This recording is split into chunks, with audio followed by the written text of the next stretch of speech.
Good afternoon, everyone. Audible, visible, I hope so. Good afternoon, Amrit, Pulkit, Ria.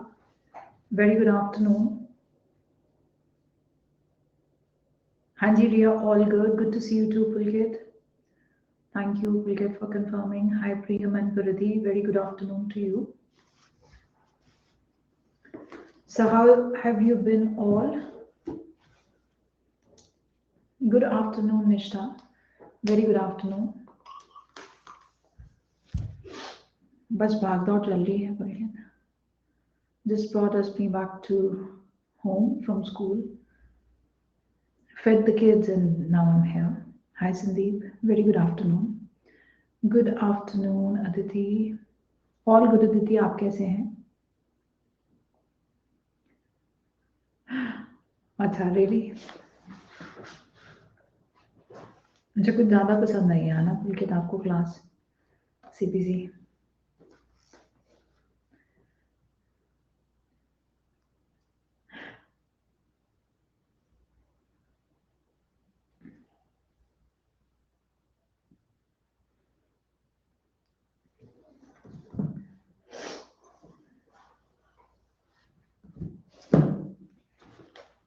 Good afternoon Twinkle.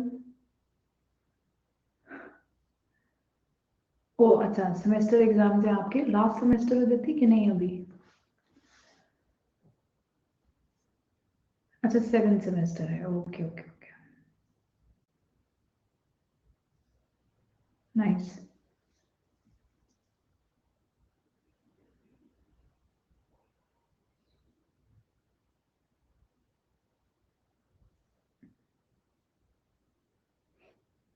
वैसे usually मार्च में even नहीं होता semester. हाय Sunidhi, very good afternoon. नगमा, good afternoon. Ma'am internals कौन सा है आपका college अमृत? कहाँ से कर रहे हैं आप लोग? हाँ ये भी सही है पुलकित है ना. अच्छा भारतीय Vidyapeeth, very nice. Bharati Vidyapeeth, very nice. Pune, good good. अच्छा इंटरनल्स होने वाले हैं आपके. अच्छा ऐसी बात है दीदी. अच्छा बाहर से नाइस है. भारतीय विद्यापीठ तो बहुत जबरदस्त नाम है इनका, Vidyapeeth. Nice.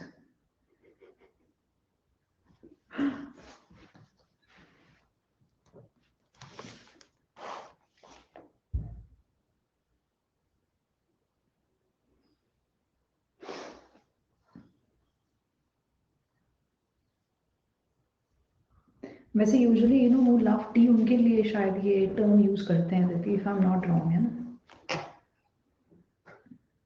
Yes because when we used to teach in I used to teach in university तो वहाँ पे 4-5 कॉफी के कप या चाय के कप हो जाते थे तो वहाँ I know my colleagues used to use this type of term.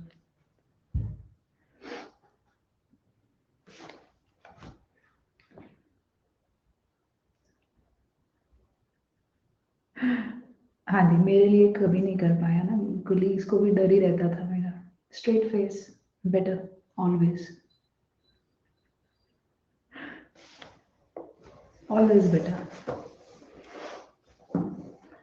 Okay, so let's just wait for 1 more minute and then we can start off the session. So as you know that हमारा सोगा complete हो चुका है, 1-2 sections रह गए हैं.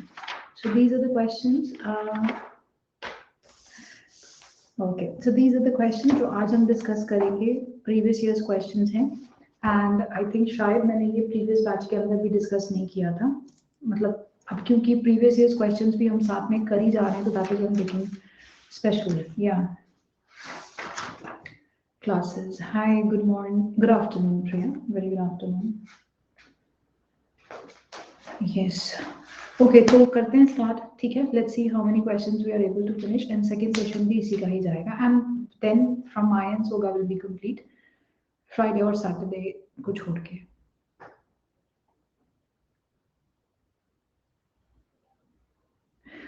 Okay. Let's just see here. So let's start with the questions first. First questions. Let's see. A share broker having sold in Bombay. So there is one person A. He's a share broker. ठीक है. A share broker है. And he has sold in Bombay shares in a company. Bombay में placed है और उसमें उसने कोई company के शेयर्स बेचे. He handed to the buyer, जो बायर है उसको उसने सर्टिफिकेट्स हैंड ओवर कर दिए. ठीक है. He handed the certificates for the share certificate उसने बायर को हैंड ओवर कर दिए. Describe together with transfers in blank. Document साथ में जो शो कर रहे हैं कि ट्रांसफर हो गया है बायर के फेवर में shares in blank, which are signed by the registered holders. Signed by the registered holders. So we are supposing here कि कुछ sellers हैं यहाँ पे. Suppose there is one seller here X. He wanted to sell his shares. तो उसने एक share broker की services higher की. ठीक है. वो शेयर ब्रोकर हमारा कौन है? E. ए ने क्या किया? एक बायर के साथ कांटेक्ट करके उसके शेयर्स जो हैं वो बेच दिए. साथ में इस बायर को जो है वो शेयर सर्टिफिकेट हैंड ओवर कर दिया. ठीक है. प्लस एक ट्रांसफर का डॉक्यूमेंट हैंड ओवर कर दिया, जो ट्रांसफर किन्होंने साइन की है? इन्होंने, सेलर्स ने. Is it clear? So basically buyer has got a document as to the title of the goods. ठीक है. सिंपल बात. ओके. क्या शेयर जो है वो गुड है? 27 के अंदर आता है. बिल्कुल. ठीक है. Let's see further. The buyer gave a cheque for the price. Buyer ने क्या किया? प्राइस पे करने के लिए एक चेक इशू किया. So he issued a cheque. ठीक. For the price, but this was dishonoured and failed to पे.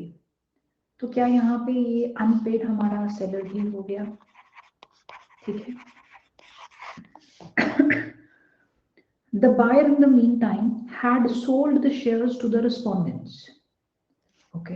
बट बायर ने क्या किया? Because he had the document as to the title of the goods, ये shares उसने आगे किसी और को बेच दिए. मतलब now the rights of the third parties are involved, innocent parties. तो ये हमारे आगे ट्रांसफरीज यहाँ पे क्या किया? उसने सेल कर दिए हैं ये शेयर्स. यहाँ पे he had sold the shares to the respondents and handed over to them the certificates and the transfer documents. Share certificate, transfer documents जो हैं वो उनको हैंड ओवर कर दिए. Right. The transferees, they have acted in good faith and they are for value obviously because they have sold the shares. ठीक है. Okay. Next is the seller sued the buyer. अब ये जो sellers हैं इन्होंने buyer को sue किया है. So ये seller ने buyer को sue किया for what? And the respondents also. So ये हमारे seller जिनके वो shares थे, शेयर ब्रोकर को दिए कि आगे हमारे शेयर्स बेच दीजिए. बायर ने चेक दिया, चेक डिसऑनर हो गया. ये अभी भी अनपेड है, इसको प्राइस नहीं मिली है. अब सेलर ने क्या किया? He has filed a suit against buyer and he has also made these share brokers as party. Sorry, he has also made this transferee a party. ठीक है. ट्रांसफरी जिसको फाइनली बायर ने शेयर्स आगे बेच दिए. ठीक है. So he has sued them both and is claiming damages. Decide with reference to the sections of SOGA. हाँ जी. अब डिसाइड कीजिए आप कौन कौन सी प्रोविजन आएंगी. सबसे पहले हम ये देखते हैं. नाउ सबसे पहले शेयर्स जो हैं क्या वो डेफिनेशन ऑफ गुड्स के अंदर आते हैं? Yes. So this is a contract with respect to goods. This is one point. Next point. अब यहाँ पे हम बात करते हैं document as to the title of the goods. क्या सेक्शन 2 जो है वो डिफाइन करता है document as to the title of the goods? ठीक है. या thank you. 2(4). Just give me 1 minute. And then let me open the barracks as well.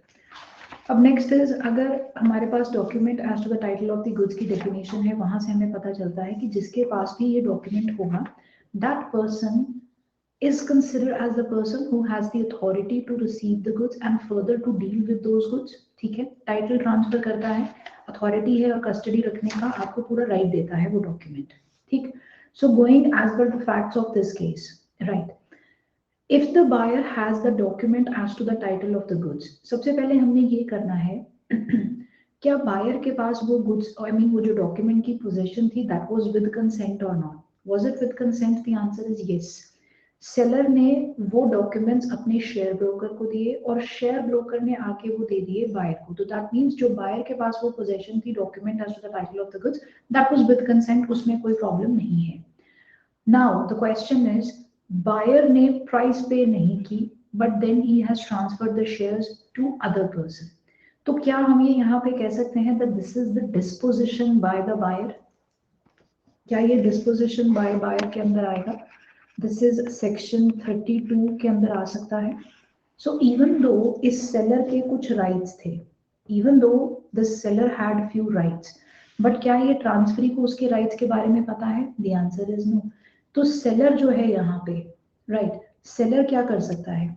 Seller के राइट्स होंगे विद रिस्पेक्ट टू लीन या कोई भी स्टॉपेज इन ट्रांजिट या whatever, तो क्या वो इन शेयर्स के ऊपर एक्सरसाइज कर सकता है? बिल्कुल भी नहीं, बिकॉज ऑलरेडी वो सब कुछ तो ट्रांसफर हो गया। अब यस, ट्रांसफरी जो है वो प्रोटेक्टेड रहेगा यहाँ पे, yes he will be protected. आपने देखा होगा सेक्शन 32 के अंदर भी हमने ट्रांसफरी के इंटरेस्ट को प्रोटेक्ट किया है because it did not have notice कि सेलर का ऐसा कोई राइट है अगेंस्ट द प्राइस ऑल्सो। सो क्या इसको डैमेजेस पे करने की जरूरत है इस ट्रांसफरी को to the seller? The answer is no, he need not pay any price. Why? he need not pay any kind of damages। Seller ना ही अपनी प्राइस जो है वो इस ट्रांसफरी से क्लेम कर सकता है। ऑन द अदर हैंड क्या सेलर का बायर के अगेंस्ट क्लेम बनता है? यस। तो क्या क्लेम बनता है उसका? सबसे पहले can seller sue for the price? अब आप देखिए कितने सेक्शन आ रहे हैं। प्राइस मांग सकता है? Yes he can. कौन से सेक्शन के अंदर प्राइस मांगेगा वो? So this was section 55। The ownership has passed, ownership pass हो गई, यस। तो he is going to 55(1), he is going to ask for his price और damages claim कर सकता है, he is going to ask for the damages। I hope this is clear to everyone। damages के अंदर you know basically आपका एक general rule रहेगा, that is कि अगर उसको कोई स्पेशल डैमेज हुआ है उस सिचुएशन के अंदर because of the delay payment and so, तब वो क्लेम कर सकता है, बट अदर देन दैट उसका एक डायरेक्ट क्लेम बनता है for price. So the sections you need to put in here is, हाँ जी बिल्कुल बिल्कुल, the sections you need to put in here is सबसे पहले 27 definition of the goods include shares, then you will have to put section 24 document का आप effect बताएंगे कि डॉक्यूमेंट से भी जो है वो हम ओनरशिप ट्रांसफर कर सकते हैं। सेक्शन 32 की रेफरेंस आप देंगे, that is this is a kind of the exception to the general rule which is contained under section 27। तो disposition by buyer है ये, so therefore your right is protected। I hope this is clear everyone। then rights क्या होंगे? Transferee के against उसका कोई right नहीं बनेगा। क्या वो सूट फाइल कर सकता है against the buyer for the price? The answer is yes. Why? Because the ownership has passed. Clear? ठीक है जी। तो ये सारे सेक्शंस मेंशन करके you will have to answer it like this. हाँ बाकी डिपेंड करता है कि कितने नंबर का क्वेश्चन है, फिर तो आप 73 आईसीए भी ले आइए, कोई चक्कर नहीं है डैमेजेस की सर्टेनमेंट के लिए, ठीक है। बाकी डिपेंड करता है how much marks it is carrying, ठीक है। Okay all clear, now we proceed further. Next question करते हैं। A delivers goods to B for resale in UK। नहीं आप उतनी दूर मत जाना, ठीक है।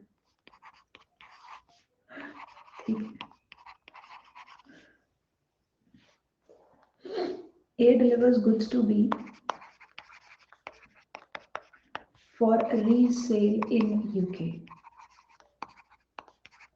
ठीक है। तो A ने goods deliver किए B को for resale in UK and the price was fixed in the contract of the sale। price fix कर ली हमने। The contract fixed the quality of the goods on seller। Quality की responsibility किसकी रहेगी? Seller की।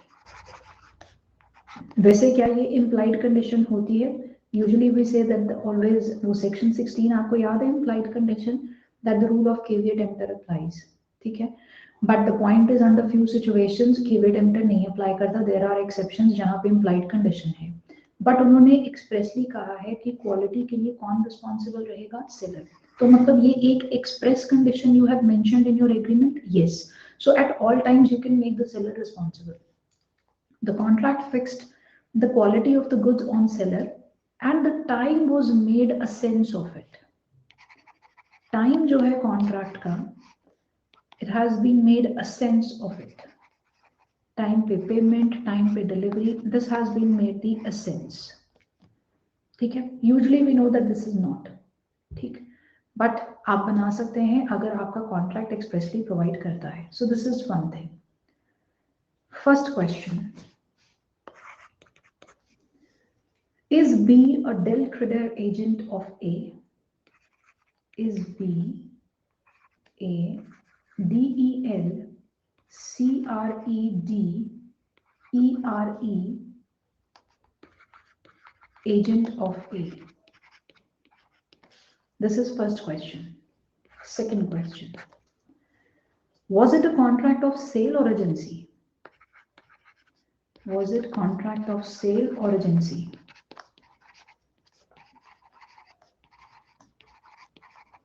Done. Third question. Is del creditor agent liable to indemnify the seller if owing to insolvency of the buyer or the other analogous cause, the seller is unable to recover the price? I stop here. पहले हम दो question solve करते हैं.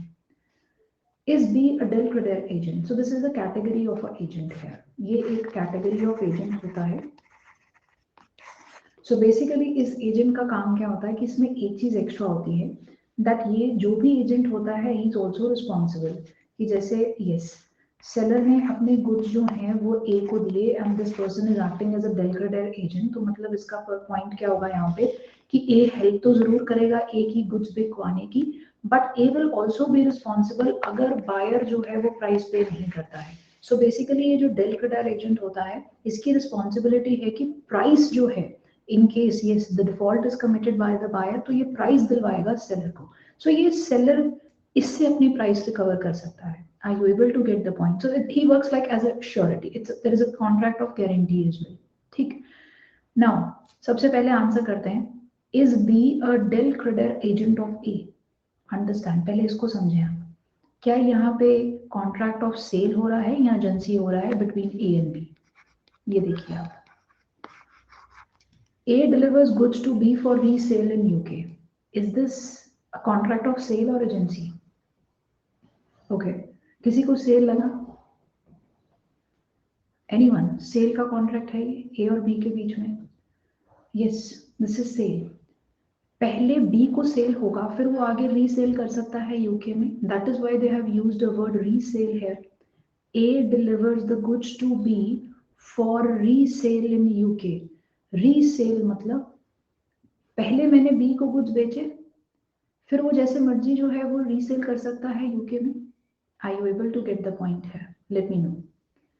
अगर यहाँ पे लिखा होता A delivers the goods to B for sale in UK, ठीक, for sale in UK, तो हम कह सकते थे that yes B जो है he's acting as agency. I mean there is a sorry B जो है he's acting as an agent and there is a relationship of principal and agent. So they have used this word A delivers the goods to B for resale in UK.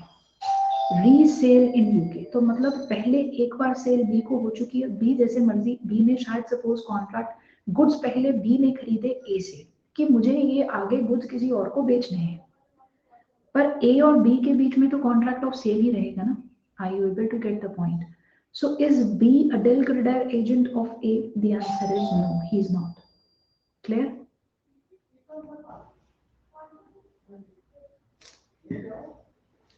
Okay. बहुत गुस्से से बोलता है शीतल शर्मा. है कहाँ? He is asking. आजकल delivery man भी बहुत गुस्से में आते हैं, सब परेशान हैं. Okay. Is B a del creditor agent? हाँ मैं एक मिनट विंकल आपको समझा रही हूँ. सो is B a del creditor agent of A? तो हमने कहा no he is not. Voice break हो रही है. Is there some issue with the voice? अच्छा Twinkle it might be at your end. Okay ठीक है. del creditor एजेंट क्या होता है? Del credit agent is a person, suppose आपने बी जो है उसकी सर्विसेज को हायर कर लिया, so this is a type of the, you can से एक एजेंट होते हैं, इनका काम क्या होता है कि सपोज बी जो है he is a del credit agent, इसका काम ये होगा कि वो ए के गुड्स जो है वो आगे किसी और को बेचेगा, suppose he has sold the goods to C. इसके साथ में अब अगर सी प्राइस पे नहीं करेगा तो डेल क्रेडिट एजेंसी के केस में बी जो है वो लायबल होगा to A for the price, मतलब ये बी की रिस्पॉन्सिबिलिटी होगी to get the price from C and pay to A. अगर सी डिफॉल्ट करता है तो हो सकता है बी को ही पेमेंट करनी पड़े ए को। सो this is how this system works. Now the question is B a del credit agent of A? The answer is no. Why? Because as per the statement, A deliver good to B for resale in UK. तो पहले A और B के बीच में तो cell का contract होगा, ठीक है, और दैट मीन्स A क्या है, सेलर है यहाँ पे, और B हमारा बायर है जो गुड्स खरीद रहा है कि वो आगे जाके रीसेल करेगा यूके में। Make sense everyone? ठीक है, so he is not the agent, this was the first question. Second, was it a contract of sale or agency? This is a contract of sale.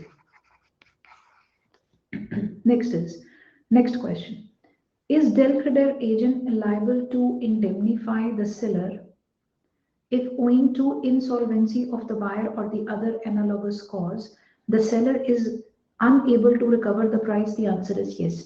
Del credit agency अगर ये होती तो ऐसी situation के अंदर हमेशा क्या होता है कि अगर बायर इंसॉल्वेंट होता है, the person is not paying the price, there is a default on the part of the buyer, then ये जो डेल क्रेडिट एजेंट होता है इसकी रिस्पॉन्सिबिलिटी होती है to indemnify the seller. So yes, it is his responsibility, बिल्कुल। I hope this is clear to everyone, ठीक है? ओके, नो नो नो, नहीं, बल्कि दैट इज, वो जो रीसेल का एंगल होता है ना, बल्कि that is on part of the seller, that is on the part of the seller. Yes Simran, ठीक है, यस। आप देखिए ना, A delivers the goods to B for resale in UK, आप इसको इंटरप्रेट करें, फॉर रीसेल इन यूके, ठीक है।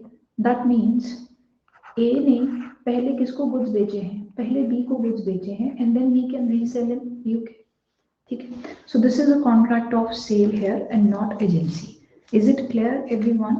Late me know. कोई प्रॉब्लम इसके अंदर? ठीक है, हाँ जी। प्रोविजंस कैसे होंगी? ऐसे तो एजेंट को रीसेल अंडर सेक्शन 54 के लिए देते हैं, देन उसको सेल करने की तो नीड नहीं होती।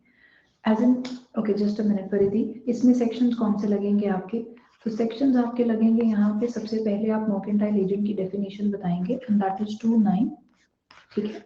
तो 2(9) के अकॉर्डिंग ही आप आंसर करेंगे, and then you will simply say कि मर्केंटाइल एजेंट जो है, there are different types of mercantile agent, ठीक है। कुछ मर्केंटाइल एजेंट का काम क्या होता है, टू सेल और to consign. Just see here पुलके, अगर आपको यहाँ पे कंफ्यूजन है, if you see the definition, and I hope it is 2(9) only, if you see the definition, तो आप देखेंगे मर्केंटाइल एजेंट की डेफिनेशन में they have used the word sale. क्या उन्होंने ये कहा कि हमने अपने गुड्स जो हैं वो डिलीवर कर दिए to mercantile agent for the purpose of resale? It is not going to make a sense. Are you able to get the point? तो मतलब पहले किसी के साथ जो है वो सेल का एग्रीमेंट हुआ होगा, तो इसको हम किस लिए, मतलब मर्केंटाइल अगर एजेंट हमारा है तो हम इसको गुड्स किस लिए जो है वो डिलीवर करते हैं? This is for the purpose to sale the goods, ठीक। अगर मैं थोड़े से भी आपको जो है वो फैक्ट्स चेंज कर दूं, ठीक है, थोड़े से भी फैक्ट्स जो आप कह रहे हैं पुलकित उसके अकॉर्डिंग, तो then yes, that person will be considered as a mercantile agent. तो फिर उस केस में जो है वो मर्केंटाइल एजेंट कंसिडर किया जाएगा, ठीक है। Yes yes yes yes Pulkit, yes definitely in that situation बिल्कुल सही, ठीक है। You change the facts and then yes.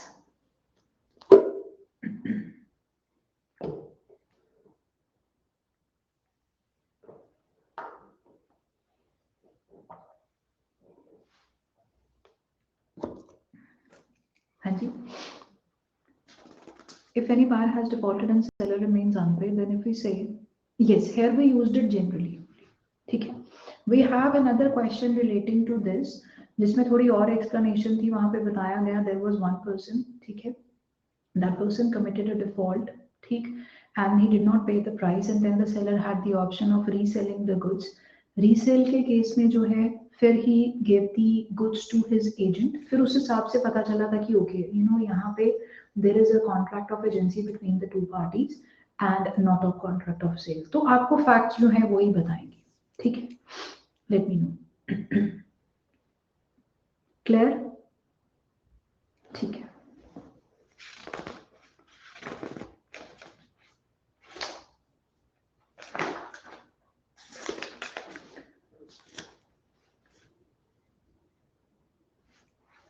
Next is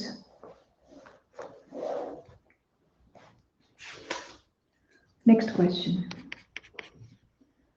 On the bargain of the purchase of a horse, the horse was delivered to the buyer upon the trial for 8 days. So what is this? On the bargain for the purchase of a horse. Horse purchase किया आपने, ठीक? The horse was delivered to the buyer. तो ये seller ने horse deliver कर दिया buyer को, ठीक है? Upon trial for 8 days. Upon trial for 8 days. ठीक? The agreed price was 5,000 rupees. 5,000 रुपए थे agreed price. If found suitable for the intending buyer's purposes, the bargain was then to be absolute. अगर buyer इसको accept कर लेता है कि जो भी purpose के लिए अगर उसको चाहिए तो ठीक है, if it fits, then अगर वो accept कर लेता है, then it will complete the bargain. That will become absolute. The horse died. Horse मर जाता है. He died without fault in either party. There is no fault here. किसी भी पार्टी का fault नहीं है, but the horse dies. ठीक? Within 8 days. Decide whether the intended buyer is liable to the price with reference to section of SOGA or not. Now let's just see here. सबसे पहले bargain की बात हम कर रहे हैं, ठीक है? नाउ सबसे पहले हमें ये डिसाइड करना है, जब भी हम गुड्स जो हैं वो भेजते हैं बायर को on approval basis, on approval basis, क्या वो एग्रीमेंट होता है, सेल होता है, what exactly it is? Section 24 के अंदर हमने पढ़ा कि जब भी सेलर ने गुड्स भिजवाए बायर को on approval basis, on trial basis, तो क्या ये एक्चुअल में पर्सन बायर होता है? नो, बिकॉज बायर जो है वो कब बनेगा? या तो एग्रीमेंट हुआ हो, then he can be considered as a buyer who agrees to buy, या who buys. Are you able to get the point? Agrees to buy या बाय, ठीक है? तो जब हमने ऑन अप्रूवल बेसिस के ऊपर भेजा, तो क्या मतलब हमारा एग्रीमेंट भी है? Is there any kind of the agreement in existence? Let us consider this. No, अभी हमारा एग्रीमेंट भी जो है वो एग्जिस्टेंस में नहीं है, राइट? तो दैट मीन्स आपने क्या किया? आपने सबसे पहले अभी एक bargain, that is why you know they have used the word bargain, ठीक? और इंटेंडेड बायर वर्ड यूज किया है उन्होंने. That means there is no agreement और सेल की तो बात ही नहीं होती, ठीक? क्या ये हमारी ट्रांजैक्शन जो है that relates to specific good? Yes, horse is a specific good. क्या एग्रीमेंट बनने से पहले या सेल होने से पहले ही जो है it is no more in existence? Yes.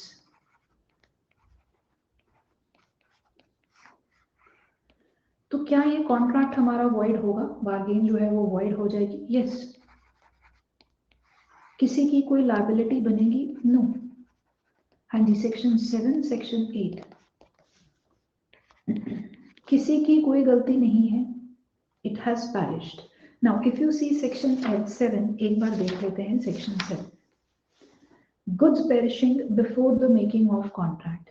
Where there is a contract for the sale of specific goods, the contract is void if the goods without the knowledge of the seller have at the time when the contract was made perished or become so damaged as no longer to answer to the description in the contract. Section 7 apply hoga? Let me know. Yes or no? No. Let's see section 8. Section 8. Goods perishing before sale but agreement to sell. Where there is an agreement to sell the specific goods and subsequently the goods without any fault on the part of the seller or buyer perish or become so damaged as no longer to answer to the description in the agreement before the risk passes to the buyer, the agreement is thereby avoided. Now, section 8 को और section 24 को एक बार और पढ़ें. 24. Goods sent on approval or on sale on return basis. When the goods are delivered to the buyer on approval or on sale or on return basis or the other similar terms, the property therein passes to the buyer when he give his acceptance. अब हमने ये तीनों sections पढ़ लिए.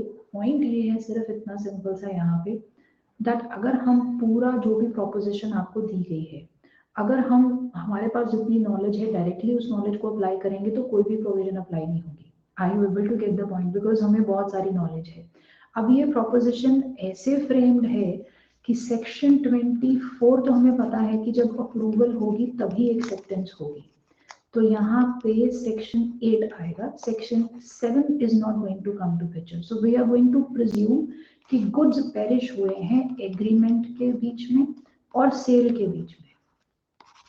आई hope this is clear to everyone and you got the point what I am trying to say here. ठीक है? Yes, too much knowledge we have. We know approval, वो अभी कॉन्ट्रैक्ट भी नहीं बना था ऑन अप्रूवल बेसिस, इसीलिए उन्होंने कंफ्यूज कर दिया एक्चुअली. नहीं, similar the point is the examiner. अभी ना कई बार हमें साइकोलॉजी देखनी पड़ती है एग्जामिनर की. He wants you to answer on section 8. Are you able to get the point? But कई बार वो प्रोपोजिशन एग्जैक्टली फ्रेम नहीं होती, उसमें एक दो कमी रह जाती है. एज इन अगर हम ऑन अप्रूवल वाले बेसिस के ऊपर लेके जाएंगे सेक्शन 24 के अंदर, तो वी नो वहां पे तो अभी एग्रीमेंट भी नहीं बना है क्योंकि वो पर्सन बायर ही नहीं है. Are you able to get the point? So then there is a confusion कि किस सेक्शन के अंदर हम लेके आएंगे. So that is why, yes, that is why the kind of terms they have used that matches with section 8, which says that where there is an agreement to sell specific goods, that's the horse. Subsequently, the goods without any fault on either of the parties, it has perished. That, you know, it no longer answers to the description. So therefore, the agreement is thereby avoided. So there will be no acceptance from buyer's end as well.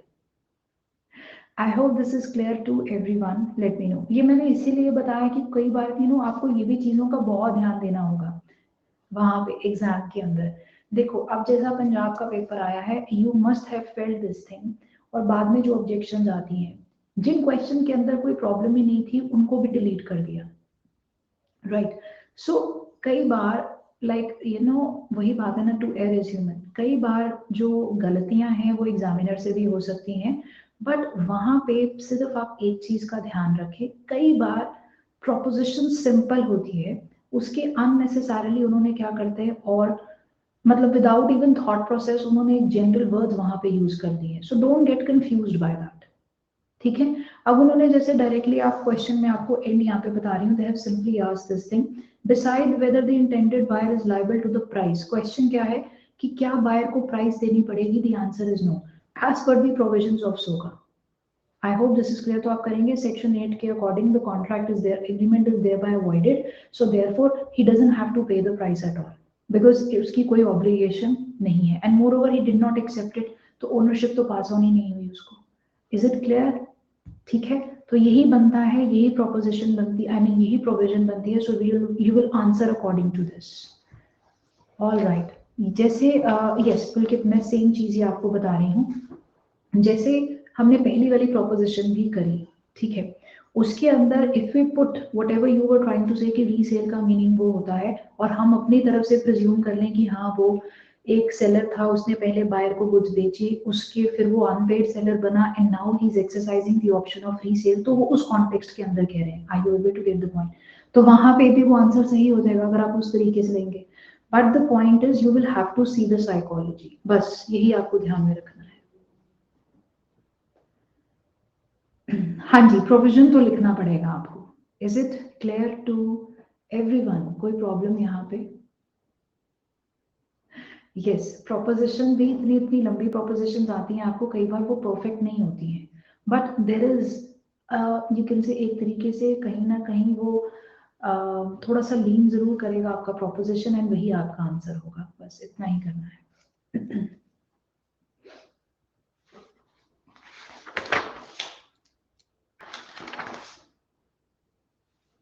All right, okay, चलिए next करते हैं।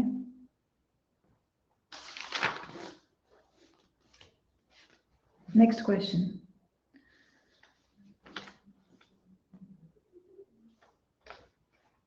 vulcanized rubber material was agreed to be sold in, so this is vulcanized rubber material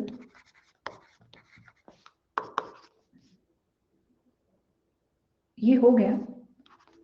I have no clue, I don't think so. Vulcanized rubber material was agreed to be sold in rolls 40 feet long. Rubber material was agreed to be sold in, others can confirm ये हुआ है कि नहीं हुआ? Question was agreed to be sold in rolls of, okay, ठीक है, 40 feet long, ठीक है, under the description of Linetex and with a small soft piece as sample. हाँ, दिल्ली में था, सही है बोल के, right right. So to be sold in rolls 40 feet long under the description of, ठीक है, so this is the goods which we are selling. So एक vulcanized rubber material है जिसको सेल करने की बात की गई, डिस्क्रिप्शन इसकी बताई गई साथ में, और साथ में सैंपल भी बताया गया। So this is a sale by description and sample. You have such a good memory, बल्कि मुझे याद नहीं है, and you remember. Linetex and soft piece as sample. Sample भी दिखाया गया और डिस्क्रिप्शन भी हुई। So this is section 15. थोड़ा थोड़ा याद आ रहा है section 15? Section 15 description and sample. ठीक। Next is following a request for the buyers, the sellers sent 10 rolls. Buyer ने कुछ रिक्वेस्ट की कि हमें कुछ आइटम जो है वो आप भिजवा दें। So buyer requested और seller ने क्या किया, उसमें से 10 रोल्स डायरेक्टली भिजवा दिए to a customer of the buyer. Seller ने, जैसे ये ए है, उसने बायर को भिजवाने थे, बट बायर ने रिक्वेस्ट की कि आप हमें मत भिजवाएं, आप डायरेक्टली हमारे कस्टमर को भिजवा दें, ठीक है, तो डायरेक्टली भिजवा दिए गए कस्टमर को, ठीक। To whom it had been resold by the description and the same sample. तो मतलब बायर और जो आपके अल्टीमेट कस्टमर्स थे, बायर ने ये आगे रीसेल कर दिए इन कस्टमर्स को, ठीक है। तो कस्टमर्स के लिए भी ये एक डिस्क्रिप्शन और यू कैन से सैंपल वाली सेल थी, दोनों combined. The customer rejected the goods on the ground that the rolls were crinkly, hard and folded. उन्होंने रिजेक्ट कर दिए कि जो आपने डिस्क्रिप्शन बताई थी उसके अकॉर्डिंग आपके गुड्स मैच नहीं करते हैं, तो कस्टमर ने रिजेक्ट कर दिया। The sellers sued the buyer for price. और सेलर ने जो है वो सू कर दिया किसको, बायर को, for price. The court found that the simple process of heating and pressing would correct the defects. Court ने कहा कितनी भी कोई बड़ी बात नहीं थी, एक सिंपल प्रोसेस होना था हीटिंग एंड प्रेसिंग का, और उससे वो जो रोल्स थे वो बिल्कुल सही हो जाते हैं, ठीक। The court found, okay, then it is done. Was the customer justified in rejecting the goods? पहला क्वेश्चन हमारा, was the customer justified in rejecting the goods?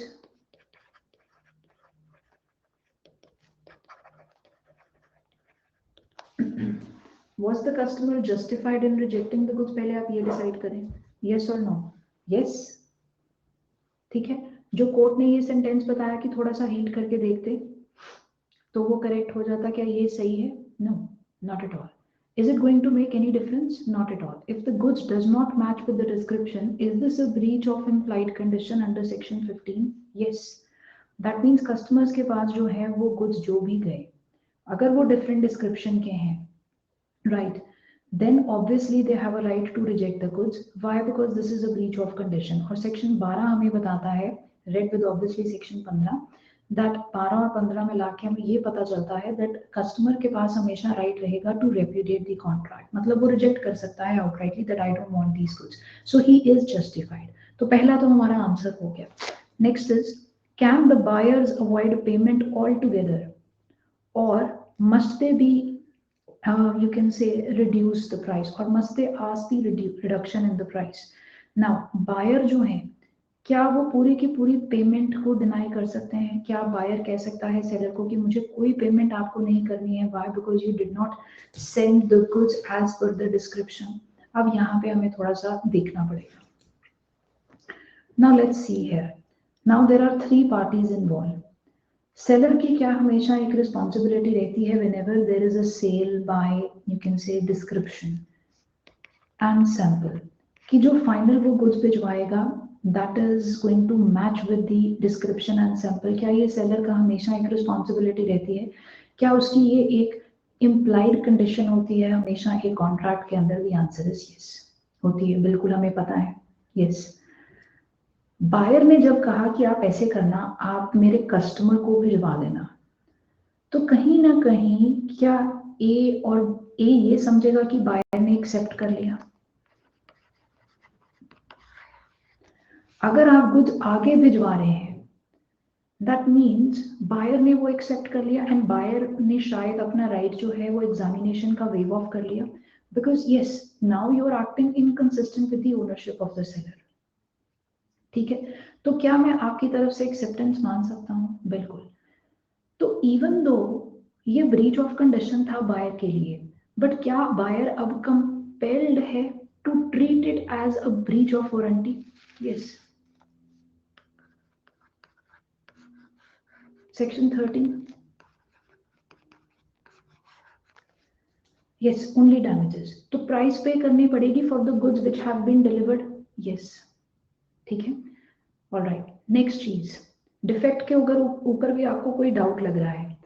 क्या ये डिफेक्ट बिल्कुल पेटेंट था on the face of it? Yes, buyer would have seen the goods if he would have उसने पहले ही हमें बोल दिया कि जाओ उनके पास भिजवा दीजिए. That means you have accepted, you have waived of your right for acceptance. And yes, आपने एग्जामिनेशन जो है वो नहीं किया, हमने मान लिया कि आपने एक्सेप्ट किया, और सेक्शन 13 अब आपके ऊपर अप्लाई होगा कि अब जो है now you are bound to treat the breach of condition as breach of warranty. क्या ये रहेगी ब्रीच ऑफ कंडीशन ही? Yes, it is a breach of condition, but the situation has changed. He is bound to treat it as breach of warranty. बिल्कुल. क्या उसको price पे करनी पड़ेगी? बिल्कुल करनी पड़ेगी. But he can claim damages. He can claim damages. And do you remember that उसने जैसे हमने किया था section, it was section, just give me 1 minute, 59, section 59. ठीक है, तो उसके according can he ask for the diminution in the price as well? ठीक, कि मैं कम प्राइस पे करूंगा आपको, हो सकता है. Yes, depending upon the loss. Yes, depending upon the kind of damage he has suffered, उसके अकॉर्डिंग वो डिमिनिशन इन द प्राइस जो है वो मांग सकता है. Is it clear to everyone? Done. He can ask for diminution of the price, ठीक, but depending upon the damage the court is going to decide as per section 59. Clear? तो कौन कौन से सेक्शंस आएंगे यहाँ पे? सेक्शन 12-15 आएंगे to explain how it is a breach of a condition. 12 और 15, ठीक है. Next you will have to explain section 13. जब आप सेकंड आंसर करेंगे कि बायर कैसे उसको ब्रीच ऑफ कंडीशन को he is bound to treat it as breach of warranty, and then section 59. All clear? Done? या 42 आई फॉरगॉट. 42, yes, acceptance. सारा सोगा कर लिया है ना. ये अच्छी है propositions. सारे सेक्शंस हमने कवर कर लिए, सब लगा दो है ना। हाँ right okay, let's see Karan. Next is a statement based question.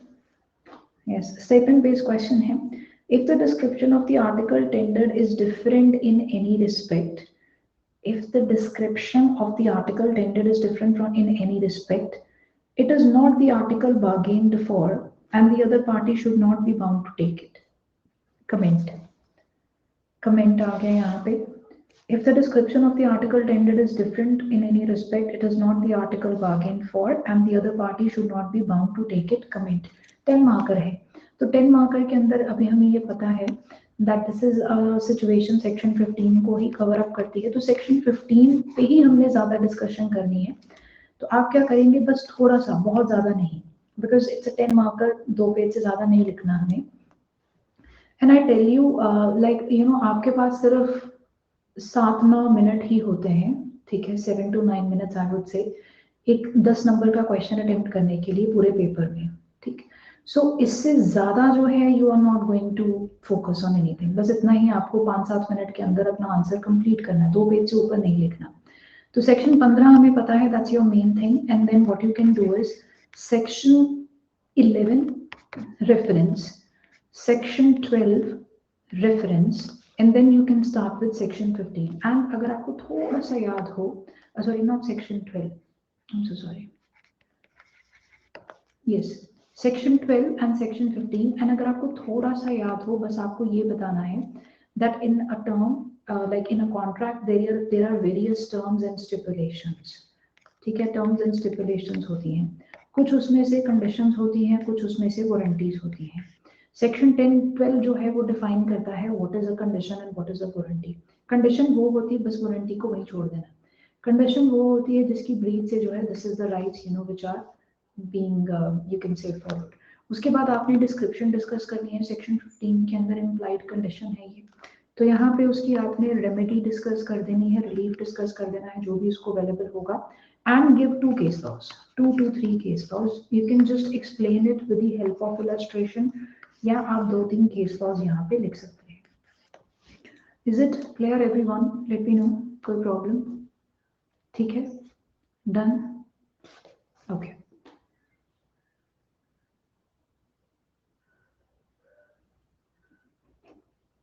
हाँ जी राइट ठीक है, समझ गया, I didn't get it first. All right, next देखते हैं।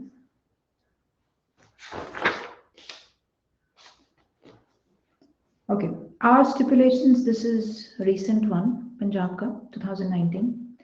Our stipulations as to the time of payment and delivery, the essence of the contract of sale, explained with the help of proper illustrations and relevant provisions.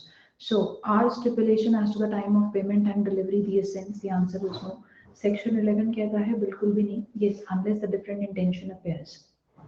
ठीक है, Section 11 general rule lay down करता है that as to the time of payment, this is never the essence of the contract, but the parties can make so if they agree otherwise. बाकी कोई और time को लेके कोई भी term जो है वो एसेंस है या नहीं, depends upon the terms of the contract, ठीक है। तो आप यस इलस्ट्रेशन दीजिए और केस लॉ जो है वो आपको जनरल बताने पड़ेंगे और आपको रेलेवेंट प्रोविजन भी बतानी पड़ेगी, ठीक है। सो यहाँ पे आप सेक्शन 11 एंड 12 आराम से इंक्लूड कर सकते हैं। कंडीशन एंड वारंटी के बारे में भी थोड़ा बता दीजिए, ठीक है। असेंस होने से क्या फर्क पड़ता है और नॉट इम्पॉर्टेंट टर्म होने से क्या फर्क पड़ता है, बस उतना ही। Clear? Okay, next is A is the holder of bill of lading. Ideally 5 marker के अंदर 1 to 2 would be more than enough pulkit. Why? Because 5 number के अंदर they don't expect you to write much. 1 page would be done. 1 page से थोड़ा कम भी चलेगा 5 marker के अंदर, इतना ज्यादा उसको stretch मत करना. If it's a general topic then you may give 2. If it is not a general topic you may give 1. That's it. हाँ जी, I am telling you about the topic, topic पे डिपेंड करता है, ठीक है। Yes, all right, let's see here. A is the holder of bill of lading. A जो है उसके पास एक बिल ऑफ लीडिंग है, ठीक है। he resells the goods to B. इसने जो है वो goods आगे बेच दिए, resell कर दिए goods to B. He is holder of bill of lading. ठीक है, so he resells the goods to B. यहाँ पे भी अब रीसेल है, पर फिर देखना पड़ेगा किस कॉन्टेक्स्ट के अंदर, किस कॉन्टेक्स्ट के अंदर यूज किया गया है. ठीक है, so he resells the goods to B.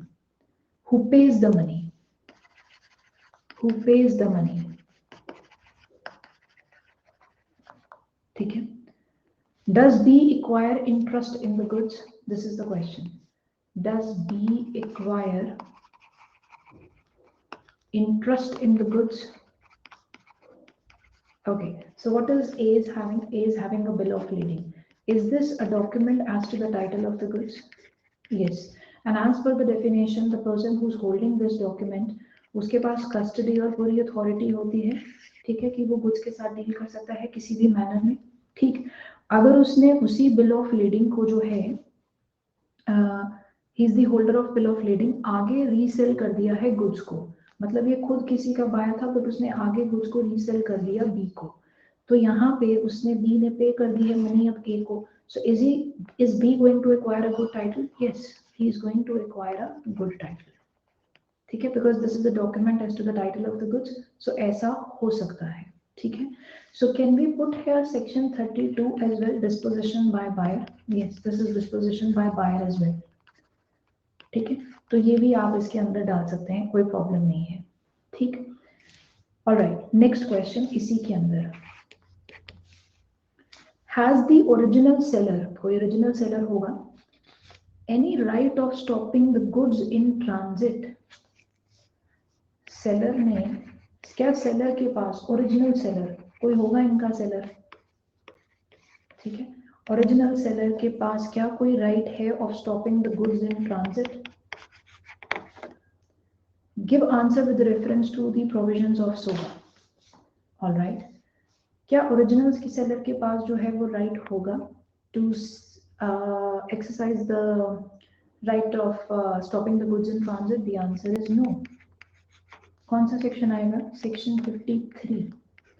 Section 53 यही हमें बता रहा था कि जब एक पर्सन ने आगे जो है वो डॉक्यूमेंट्स किसी और को ट्रांसफर कर दिए, एक बायर ने गुड्स को रिलेटिंग जो डॉक्यूमेंट्स थे वो आगे ट्रांसफर कर दिए, तो क्या सेल के अंदर सेलर के सारे राइट्स खत्म हो जाते हैं? यस, सेल के अंदर जो सेलर होगा, अनपेड सेलर होगा, ना उसके पास लीन रहेगा, ना उसके पास right of stopping the goods in transit रहेगा. हाँ, प्लेज है तो he can exercise his rights subject to the rights of the transferee, but अब नहीं कर सकता. His rights are terminated.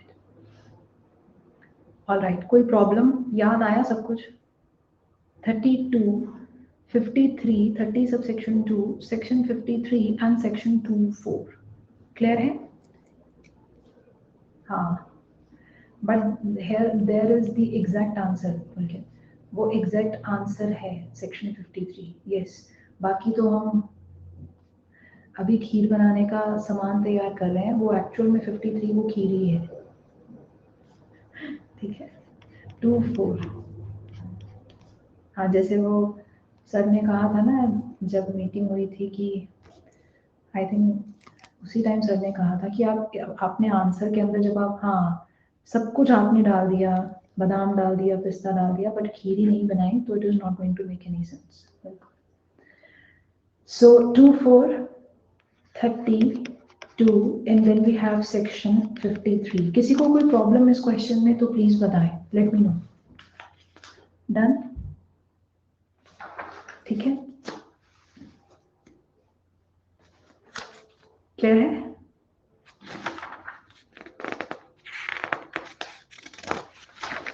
Okay, next is a purchases a hot water bottle from a chemist. ये तो आई थिंक आपको पता ही है. हाँ जी, यस यस यस, डेफिनेटली बेटे 53 ही होता बट वो चेंज हो जाता. ठीक है, so A purchases a hot water bottle from a chemist mentioning the specific purpose for which he requires it. The bottle, while being used by A's wife, burst and A's wife is injured. What are the remedies of A against the chemist? हाँ जी, priest versus last, हाथ जोड़े इसको. और बड़ी बार ये case आया हुआ है. I don't know why. In every time and again this has been repeated. अभी तक इसको लगता है डैमेजेस नहीं मिले हैं, तो आपके आंसर्स में बहुत ज्यादा दम नहीं, अभी तक एग्जामिनर्स इम्प्रेस नहीं हो पाए आपके आंसर से, तो प्लीज इंसाफ दिलाइए यहाँ पे। I would say yes, time and again they really love this question. Yes. ठीक है, so priest versus last, definitely. So basically you are asking hot water bottle, तो यहाँ पे सारा आ जाएगा, ठीक है। तो यहाँ पे डिस्कशन आपकी कौन कौन से उसकी रहेगी, सेक्शन 12 कंडीशन एंड वारंटी को एक्सप्लेन करने के लिए काम आ जाएगा। सेक्शन 16 का जनरल रूल आपने बताना है कि रिडेम्पटर रूल अप्लाई करता है, but there are few exceptions to it. 16(1) के अंदर आपका केस फॉल करता है कि नाम ही ऐसा है हॉट वाटर बॉटल, तो क्या डिफरेंटली आपको जो है वो कोई पर्पस बताने की जरूरत है? द आंसर इज नो, ठीक है। हाँ, हो सकता है भैया, सही बात है ना। Okay, let's see further.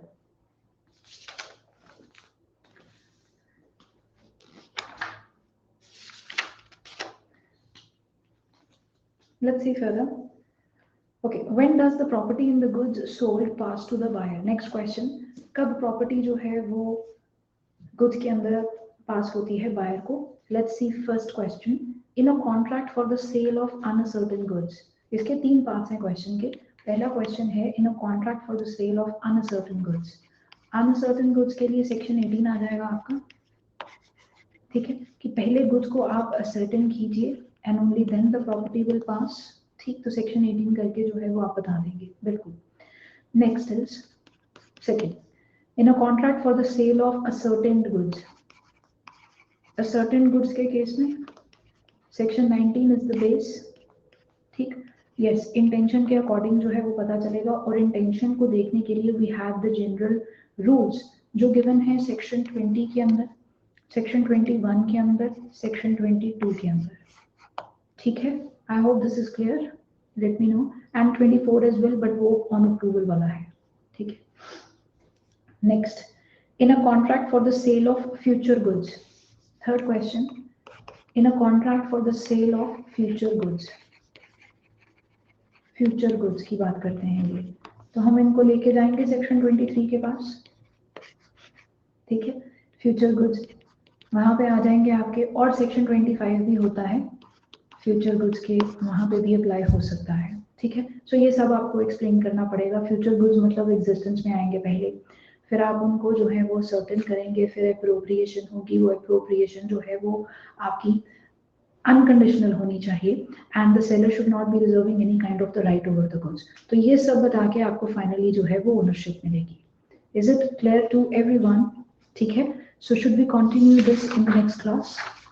Yeah, you can put in section 26, but depending upon the marking scheme, ये क्वेश्चन 10 नंबर का था, divided into 3 parts, तो आप देख सकते हैं आपको कितना लिखना है इसमें। थे मैम ये 23, 25, यस बिल्कुल पुलकित, ठीक है, डन, क्लियर है। 25 इज बेसिकली जनरल है, 25 भी जनरल है, as in you know this simply tells us that जो अगर हम राइट्स रिजर्व कैसे करते हैं फ्यूचर वाले, as in we can't refer them uncertain, नहीं, उसके अंदर पहले आपको खुल के डायरेक्टली 18 को आप रेफर नहीं कर सकते हैं, बिकॉज द वर्ड फ्यूचर जो है that is used in section 23 और 25 के अंदर भी इनडायरेक्टली यूज किया गया है, ठीक है। 18 को यूज नहीं करना उसमें, okay. All right, so we'll continue this in the next class. I think we all need tea now. बहुत contracts कर लिया आज, and yes, yeah, coffee. Please go ahead. So I'll see you very soon. Bye. Take care.